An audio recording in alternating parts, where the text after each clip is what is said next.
full zam gelir bütün her şeye. Aslında çevresel açıdan doğru. Başka boyutları da var. Artık Fransız hükümetini de biz düşünmeyelim. Martı şu anda çok ciddi bir şekilde yönetmelik istiyor. Aslında hayat bildiğimiz şey bu. Akaryakıt fiyatları diyelim arttı. Toyota'dan örnek verelim. Adamlar tabii ki sürekli değişimi öncelikliyorlar.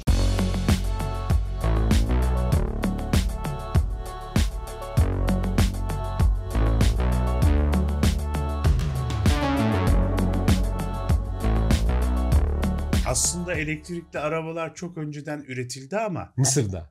yok o kadar kötü değildir. Evet. Fakat petrol firmalarının, yani petrol üreten firmalarının ekonomide gücü çok yüksek. O yüzden işte içten yanmalı motorların terk edilmesini asla istemiyorlar. Hatta onlar arabaların o kadar, top taşımalarının da o kadar olmasını istemiyorlar ki Türkiye'de bile bu kadar çok yol yapılmasının sebebi araba satılsın, araba üretilsin ki bu da bütün sürdürülebilirliğe karşı. Ya bu iki konu birleşerek böyle konuşuluyor kahvede. Bunlar doğru mu? Şöyle şimdi 2-3 farklı konu söyledin. Şimdi birincisi şu. Şimdi bunlar istek olarak doğru olabilir. Yani tabii ki petrol firmaları elektrikli arabaları tabii ki doğal olarak istemez. Ama bunun da yani bu kadar anormal bir komplo teorisiyle bir şekilde yaptırmıyorlar vesaire filan demek zor. Çünkü Elon Musk gibi deli bir adamın biri çıkar. 3 sene sonra 5 sene sonra illaki yapar bu iş. Hür teşebbüs denen bir konu var ve illaki bir şekilde dünya üzerinde de sadece belirli sermaye grupları yok. Çok farklı sermaye grupları var. O sermaye grupları zaten gidip Elon Musk'a destek veriyorlar. Elon Musk da bu kadar parayı kendi cebinden bulmadı. Tabii ki başarılı exitleri vesaireleri falan oldu ama ciddi anlamda Elon Musk'a destek veren de sermaye grupları var. Yani söylediğinin bu kahvehanede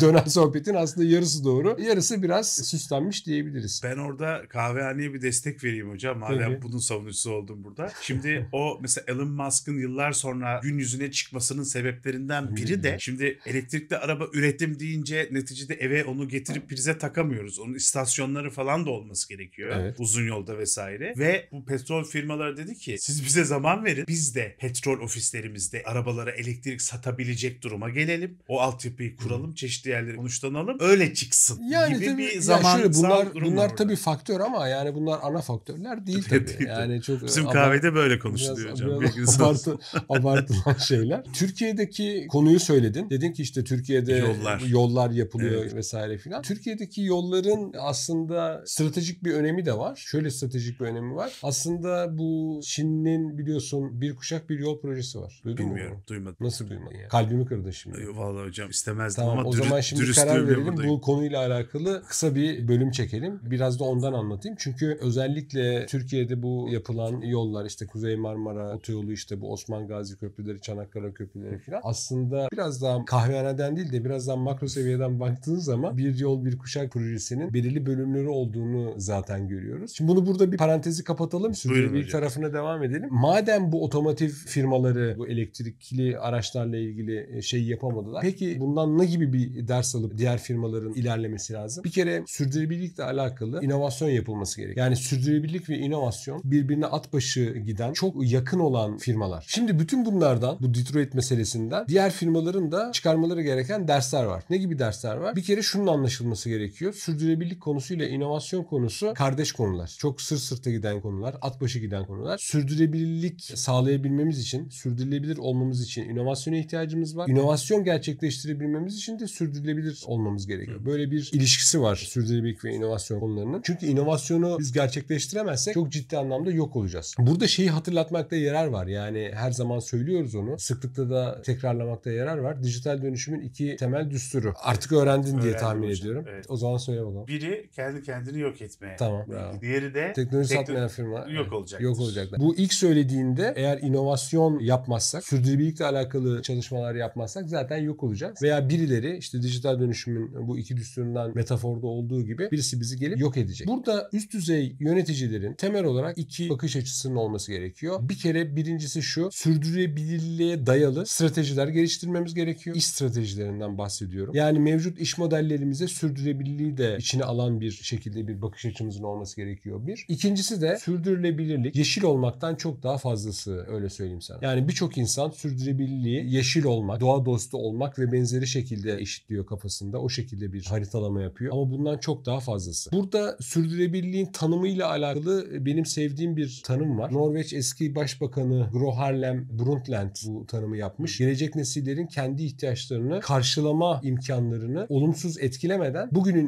ihtiyaçlarını karşılamak diye bir ifadesi var. Benim de böyle sevdiğim derli toplu bir tanım. Daha basit bir tanım. Yani böyle ya arkadaş sokaktan geçen birisine sürdürülebilirliğin tanımını yaptırsak nasıl olur diye sorarsak şöyle bir tanım olabilir, çok basit. Kendime, aileme, çevreme, işte dostlarıma vesaire zarar vermeyecek, geleceğimizi toplum olarak tehlikeye atmayacak kararlar kümesine, davranışlar, hareketler kümesine, davranış biçimi, yaşam biçimi kümesine sürdürülebilirlik denir diyebiliriz aslında. Hocam böyle işte her yer yeşil olsun, her şey böyle güzel olsun diyoruz ama greenwashing diye bir kavram Evet, var. greenwashing diye bir kavram Evet. var. Onu şöyle söyleyelim. Antisi. Antisinden ziyade biraz ileri gitmiş hali. Çünkü bu greenwashing'e green marketing diyorlar, green PR da o şekilde de isimlendiriyorlar. Bazı firmalar bu sürdürülebilirlik konusunda gerçekten biraz abartıyorlar diyelim. Yani Gözle boyuyorlar. bunu bilinçli mi yapıyorlar yoksa bilinçsiz mi yapıyorlar? Bu tartışılır. Çünkü sürdürülebilirlik denildiği zaman az evvel söylediğim gibi herkesin kafasında doğa, yeşillikle alakalı bir haritalama oluyor. Sürdürülebilirlik eşittir doğa. Sürdürülebilirlik eşittir doğa. Eğer ben doğayı zarar vermiyorsam, doğayı kirletmiyorsam tamam ben sürdürülebilir davranışlar sergiliyorum gibi çok geniş bir tanım var. Çünkü çok kolay. Herkesin söyleyebileceği ve herkesin diline pelesenk olmuş bir tanım bu. Doğal olarak tüketicilerden de bu tip firmalara feedbackler geliyor. Firmalar da bunu kasti ve kasıtlı olmasa da tamam ben doğaya zarar vermezsem, işte 3-5 tane ağaç dikersem, biraz böyle topluma sosyal sorumluluk faaliyetlerinde, etkinliklerinde bulunursam tamam ben sürdürülebilir oldum diyor. Hocam bir de abuk sabuk şeyler de yapılıyor yani. Hem haklısınız, arttırıyorum. Bir boya firması olabilir. Böyle bir tane duvar yani yapmış büyük uzunca. Hatta bunu bir meydanda mı yapmış ne? İşte yeşile boyuyoruz bu duvarı.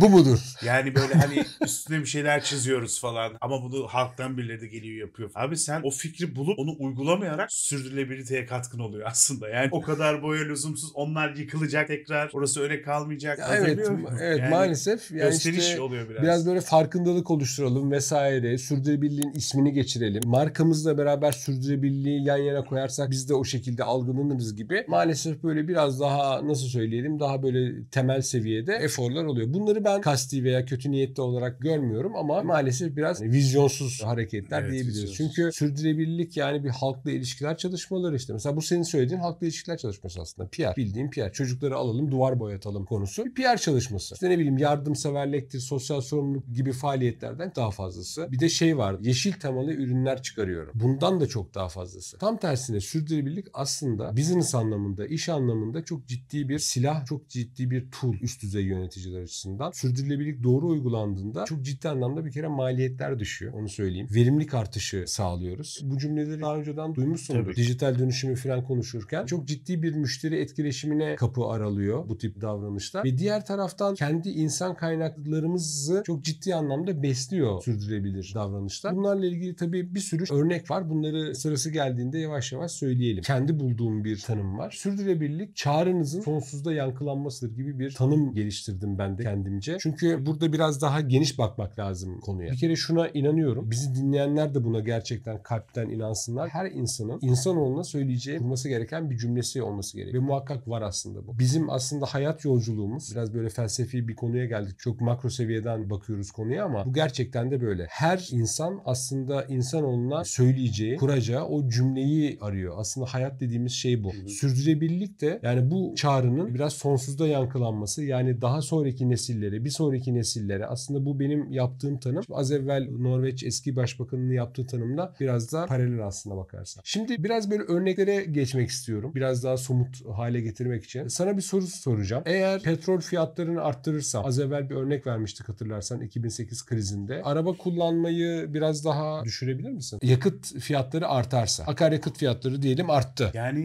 Ya da genel olarak toplum olarak sorayım. Toplum akaryakıt fiyatları artarsa, çok zam geldi büyük mesela. %100 zam geldi. Bir hocam anda ben pat şöyle diye. söyleyeyim. Bu soruya verecek cevabım biraz yaşanmışlık cevabı yani. Peki. Şimdi ben İstanbul'da yaşıyorum. İstanbul'da yaşadığım süre boyunca özellikle son 3 senedir Sürekli zam geliyor. sürekli zam geliyor ve fakat Artık trafikte alıştık bir mı? değişiklik olmuyor. Bu demektir ki insanlar sürekli daha fazla para harcıyor. Evet. Ya da ben gözlemleyemiyorum. Şöyle bir şey beklenir aslında. Tam istediğim cevabı alamadım. Aslında şöyle bir cevap vermen gerekiyordu. Ya evet, yani Yani toplumun bir bölümü akaryakıt fiyatları arttığı zaman araba kullanımını biraz bırakırlar veya daha seyreltirler, sıklığını daha azaltırlar gibi bir cevap olabilir. Doğru mu? Aslında evet, çok haklısınız. Yani Madem tamdan öyle, sonraya doğru değil midir? kesinlikle katılıyorum. Hatta biraz eksik görüşlüğüm olmuş olsun bu cevap. Şöyle düşündüm birden. Son 2-3 senedir bu tarz işte ortak arabaya girelim beraber, madem bir yerden bir yere gidiyoruz birlikte gidelim uygulamaları bayağı revaçta aslında. Bu da biraz bunun da göstergesi olabilir mi? Yani Paylaşım ekonomisi. hani paramızı işte Evet. ona göre harcayalım gibi. Peki o zaman şöyle fiktif bir ülke olsun. Bir ülke şöyle bir hareket yapıyor diye soruyorum sana. Diyor ki ya arkadaş, madem sürdürülebilir olacağız, otomobil kullanmanın da madem azaldığı zaman karbon emisyonu da doğal olarak azalacak, öyle değil mi? Doğru. O zaman akaryakıt fiyatlarını arttırırsak otomobil kullanımı azalacak. Azalacağı için doğal olarak karbon emisyonunu da azaltacağız ve böylelikle sürdürülebilirliğe bir katkımız olacak argümanımız var. Buna katılır mısın? Katılmıyor. Katılmıyorsun. Aslında çevresel açıdan doğru. Bravo. Daha az otomobil kullanırsak Bu matematik doğru ama insanlar vizyonsal olarak böyle çalışmıyorlar ki tam olarak. Belki çok alakası olacak örnek olarak ama aynı şeyi alkol ve sigara kullanımını düşürmek için de yapıldı. Evet. Zamanında hala yapılıyor. Mutlaka bir kısmı düşmüştür. Hani çünkü efor edemeyen insanlar da olabilir o kadar parayı. Ama kullanım devam ediyor yani. kullanım devam ediyor. Şöyle söyleyelim, buradan aslında boyutlara gelmeye çalışıyorum. Aslında gerçekten sorunun cevabı evet. Çevresel açıdan, sürdürülebilirliğin çevresel boyutu anlamında gerçekten otomobil kullanımını düşürürsek karbon emisyonlarını azaltıyoruz. Bu kesin yani. Onun yerine Bu kesin. altyapı yatırımını yükseltmek bence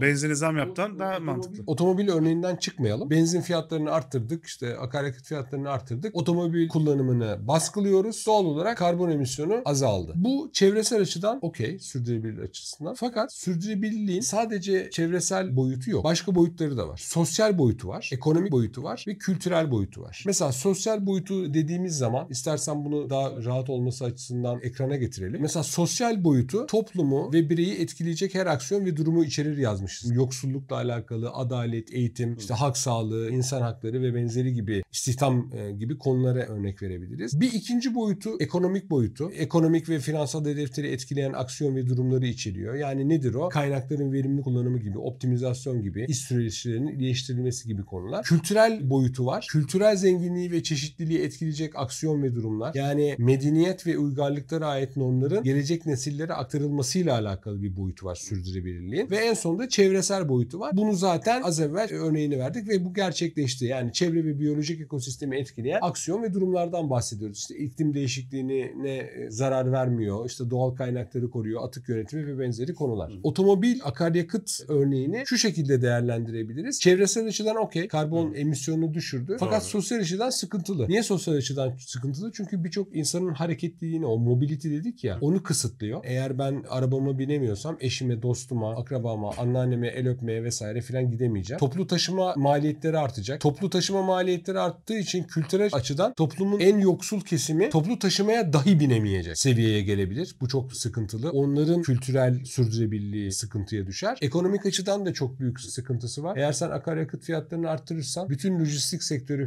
falan full zam gelir bütün her şeye ve doğal olarak lojistik sektörü ana sektörlerden bir tanesi. Gıdaya, bütün taşımacılıkla alakalı işi olan bütün sektörlere çok ciddi anlamda problem yaratır. Çok haklısınız hocam. Ben de biraz sezgisel olarak aslında buralara gitmişim. Bu bilgiler bu kadar kategorisel olmasa da şu anlamda varmış. Tek boyutlu bir faydası var. O da az önce dediğiniz gibi çevresel açıdan. Ama mesela şey çok döndü. Benzine zam geldi ve her şeye zam geldi. Buna niye zam geldi diyorsun? Çünkü benzin fiyatlarına bak abi diyor. Şimdi bunu bilmeyen adam düşünüyor. Diyor ki ne alakası var benzin fiyatlarıyla? Sonra biraz oradan o süreci, o yolculuğu, O taşımacılığı, o tedarik zincirini düşündüğünüz zaman düşününce bunların hepsi mantıklı bir zaten hale gelmemesi bürünüyor. düşünülemez yani. Evet, aynen öyle. Buradan şunu çıkarmamız gerekiyor. Eğer bir aksiyon alıyorsak o aksiyonun sürdürülebilir olabilmesi için, aksiyon derken artık iş kararlarına geldik. İş kararlarıyla alakalı, iş modelleriyle alakalı bir aksiyon alıyorsak sürdürülebilir olabilmesi için bunun bir kere sosyal açıdan, ekonomik açıdan, kültürel açıdan ve çevresel açıdan sürdürülebilir olduğunu bizim okeylememiz lazım. Check atmamız gerekiyor. Yani sadece bir tane, iki tane boyutunu okeylediğim dersek maalesef sürdürülebilir bir karar vermemiş oluyoruz. Aslında üst düzey yöneticilerin dikkate alması gereken konulardan bir tanesi. Bundan sonra sürdürülebilirlik çalışması veya inovasyon görürsem kesinlikle bu 4 açıdan bakacağım meseleye. Kendi kafamdan check atacağım yani, kafa açtım. O zaman tekrarlayalım. Sosyal dedik, kültürel dedik, ekonomik dedik, çevresel dedik. Bu dördünün de check atılması gerekiyor. Sürdürülebilirlikle alakalı bir faaliyet, bir etkinlik veya bir söylem gördüğümüz zaman. Mesela şöyle bir örnek var. Şimdi örneklerden devam edelim.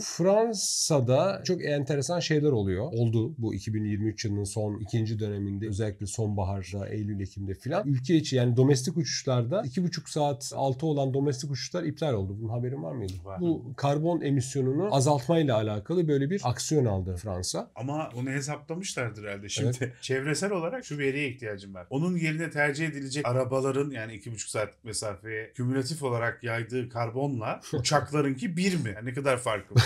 Burada tabii şöyle enteresan bir durum var. Fransız Ulaştırma Bakanı var, Clément Beaune. Adam şey diyor, bunu daha da ileri götür. Yani 2 saatlik, 2,5 saatlik süreyi biz 3 saate, 4 saate de çıkarmayı düşünüyoruz diyor. Yani neredeyse Fransa içerisindeki domestik uçuşlar olmayacak gibi bir durum söz konusu. Wow. Şimdi bunun karşılığında Fransa özelinde konuşuyoruz. Biliyorsun Fransa'da hızlı trenler yaygın. Biraz tabii alternatif olarak kardeşim uçağa binmeyin, trene binini biraz Fransız hükümeti pompalıyor, destekliyor diyelim. Fakat burada da şöyle enteresan bir durum var. Havayolu firmaları da diyor ki tamam kardeşim sen benim domestik hattımı iptal ettin ama ben bu domestik hattın yerine bir şekilde sağlayabilmek ve geri düşmemek için o hattın yerine belki daha long distance bir şey koyacağım. O zaman benim belki karbon emisyonu belki 10 katına belki 20 katına çıkacak gibi söylemler var. Şu anda bu kararların bir ihtimal tam tersine karbon emisyonunu arttıracak etkilerinin olup olmadığı ile alakalı tartışmalar yürüyor. Şu anda güncel olarak Fransa'da. Hocam greenwashing mı bu? Greenwashing mi bilmem ama biraz ince eleyip sık dokunulması gereken kararlar bunlar. Yani bir şeye karar vermeden önce. Hocam ama sizin değerlendirme tablonuzdaki çevresel açıdan kısmına uyuyor. Çünkü uyuyor diyelim istatistiğe göre. Evet. Kültürel açıdan uymuyor. Ekonomik açıdan uymuyor. Sosyal açıdan uymuyor. Yani 4'te 1. Yani işte bunları artık Fransız hükümeti değerlendirecek. Artık Fransız hükümetini de biz düşünmeyelim. Oh mon dieu. Burada şöyle bir durum da var. Bir ikinci haber. Fransa'dan gittik. Paris'ten devam edelim. Bizim burada biliyorsun İstanbul'da martılar var. Sen kullanıyorsun martı. Fransa'da elektrikli skuterları Paris'te yasakladılar. O da mı? Bilmiyor muydun? Bu yerel domestiklerin kalktığını biliyorsun. Onu nasıl bilmiyorsun? Denk gelmiyor. Full yasakladılar. Bununla alakalı hatta Paris'te lokal tabii Eylül veya Ekim ayında bir referandum oldu. Normalde işte daha fazla böyle 1,5 milyon mu 2 milyon mu ne katılım bekliyorlarmış da 100.000 kişi mi ne katılmış vesaire. Böyle küçük bir grup referanduma gitmiş ve maalesef yasaklanması yönünde oy çıktı. Artık maalesef mi iyi ki artık bilmiyorum onu da ama böyle bir durum söz konusu. Şimdi sürdürülebilirlik diye böyle yırtınıyoruz ama bir taraftan da işte elektrikli skuterları yasaklıyoruz. Orada yasaklanmanın şöyle bir sebebi var. Elektrikli skuterlar Paris sokaklarında gezerken biraz tehlikeli, sürücüler fazla. Birden fazla ölümlü kazayla karşılaşmış Fransızlar. Biraz da sebebi aslında ondan. Hocam regüle edilmesi gerekli ama zor bir sektör bence ya da durum değil. Martı'nın reklamlarını gördün. Martı şu anda çok ciddi bir şekilde yönetmelik istiyor elektrikli skuter kullanımıyla alakalı. Ben de şaşırıyorum hocam. Şimdi bu elektrikli skuter mesela kaldırımda mı kullanalım, yolda mı kullanalım? Kaldırımda kullanıyorum, bu yolda gider diyor. Yolda kullanıyorum, kaldırıma çık diyor birileri. Hani ben de bir kafam karışıyor. Bir işte Bağdat Caddesi'nde bisiklet yolu yaptılar mesela. Ben diyorum ki ulan bisiklet yolu orada kullanılır mı? Bir ben girmiyorum ama. Araba orada, motosiklet orada. Herkes orada. Ama bak güzel bir örnek verdik. Böyle bir konuşmamız Martı'nın yönetmelik talebine geldi. Evet. En başta hatırlarsan ne konuşuyorduk? Firmaların yönetmeliklerle alakalı, kurallarla alakalı ülkelere, devletlere, hükümetlere ilham vermesiyle alakalı bazı cümleler kurmuş. Güzel bir örnek oldu. Evet. Şimdi Fransa'dan seni alayım. Hangi ülkeye götüreyim? Nereye istersin hocam? Sizinle. Japonya'ya gidelim. Severim. Japonya'dan güzel bir örnek verelim. Yine otomotiv endüstrisinden Toyota'dan örnek verelim. Önemli bir marka. Çünkü Toyota Way diye yönetsel bir görüşleri var diyelim. Toyota üretim sistemi çok meşhur. Toyota Way ile alakalı birkaç cümle söyleyelim. Toyota Way dediğimiz şey yönetsel bir felsefe, bir bakış açısı aslında. Burada ekrana getirirsem Toyota Way'in ilkelerini uzun dönemli yönetsel kararlara odaklanıyor bir kere Japonlar. İnsanı merkeze alıyorlar organizasyonel gelişim için. Süreçlere bağlı bir şekilde problem çözümü yaklaşımları var. Yani problem solving yapıyorlar. Tamamıyla proses odaklı. Gelişim içinde sürekli iyileştirme yani continuous improvement denilen kavramı ortaya çıkarmışlar ve doğal olarak seyircilerimiz bilirler. Kaizen gibi filan kavramlar vardır. Yansıttığımız şeyler aslına bakarsanız bugünün ilkeleri değil. Yani 1950'lerde, 60'larda, 70'lerde Japonya'da Toyota üretim hatlarında uygulanan ilkelerden bahsediyoruz. Ta o zamanlardan bugüne yansıması nasıl oluyor? Toyota Way'i çok beğendiğim bu 4 unsura vurarak, kıyaslayarak bir açıklama yapacak olursak bir kere bir sosyal açıdan yani genel toplumun ihtiyaç ve tercihlerine insanı merkeze koyuyor. Evet, insanı merkeze koyduğu için ona saygı duyuyor. Bu bir. İkincisi ekonomik açıdan ne olmuştu? Detroit'te kar marjı daha yüksek. Bu pick-up'lara, traklara, SUV'lere doğru yönelmişlerdi. Halbuki Toyota hibrit teknolojiyi önceliklendirdi. Bu da ekonomik açıdan aslında Toyota Way'i sürdürülebilir olduğunu sağlıyor. Çevresel açıdan da şöyle bir örnek vereyim. Toyota Suzuki fabrikası diye bir fabrikaları var. 20 sene içerisinde karbon emisyonlarını da %50 düşüş sağlamış adamlar. Ve 2000 kilowatt kapasiteli güneş panelleri kurmuşlar fabrikaların üzerlerine. Hocam zaten bu işte meşhur Kyoto muydu? Çevresel anlaşma Evet. var. Onların mucidi değil mi Japonlar yani? Yani mucidinden ziyade çok ciddi anlamda katkıları olduğunu söyleyebiliriz. İşte orada Japonların. da şunu diyelim hocam, sizden öğrendiklerimi kullanarak. Evet. Aslında orada da bu büyük şirketler, Toyota gibi, devlete bu anlamda da ilham veriyor. Doğru. Çok ciddi anlamda ilham veriyorlar. Son unsurumuz da neydi? Kültürel açıdan. Az evvel söylediğimiz bu Toyota üretim sistemi, bu Toyota Way, Kaizen gibi, Genji Genbutsu gibi farklı yönetsel yaklaşımları kazandırdı bütün uluslararası yönetim literatürüne diyelim. Tabii burada bir tane abimiz var. Çok saygıdeğer bir abimiz. Taiichi Ohno diye. Onu anmadan geçemeyeceğiz. 1900'lerin başında doğmuş bir abimiz. Bütün bu Toyota üretim hattını, Toyota üretim production sistemi, Toyota production sisteminin temellerini kuran abimiz. Kendisine gerçekten dünya çok şey borçlu. Çünkü bütün bu Amerikan üretim sistemleri, bütün bu managerial yaklaşımlar vesaire hepsi bu Toyota production sistemden ilham alınarak geliştirildi. Onun için önemli bir abimiz diyelim. Şimdi tabii şöyle bir durum var. Toyota'nın böyle bir legacy'si var. Yani böyle bir adamların mirası var. Yani 1940'lardan, 50'lerden, 60'lardan, 70'lerden çalışarak günümüze getirdikleri bir mirası var. Watanabe diye eski CEO'ları var. Adam şöyle bir hedef koyuyor. Diyor ki kaza yapmayacak ve sürerken çevreyi temizleyecek otomobiller üreteceğiz diyor. Adamın hedefi bu. Yani sürdürülebilirlikle alakalı. Ve tabii Toyota Way'den bahsettiğimiz zaman adamlar tabii ki sürekli değişimi öncelikliyorlar. Stotiko dediğimiz şey, yani o değişmezlik aslında değişimin kendisi oluyor. Yani sürekli değişimi bir statüko olarak kabul ediyorlar. Hocam valla adamlar Japon demek istiyorum gerçekten. Peki bu Japonya'nın başarısını yakalamış başka örnekler var mı? Tabii çok var. Yani Toyota ölçeğinde olmasa da sadece büyük firmalar da değil, küçük ölçekli firmalarda da çok enteresan örnekler var. Ama istersen bunların hepsini gelecek haftaya bırakalım. Gelecek haftaki programda daha fazla örnekler verelim. Özellikle sürdürülebilirlik uygulamalarıyla alakalı. Çok iyi olur hocam. Olur mu? Harika. Teşekkür ederim hocam. Rica ederim. Ağzınıza sağlık. Tamam. Yine bilgiler. Selamlar. Görüşürüz. Görüşürüz.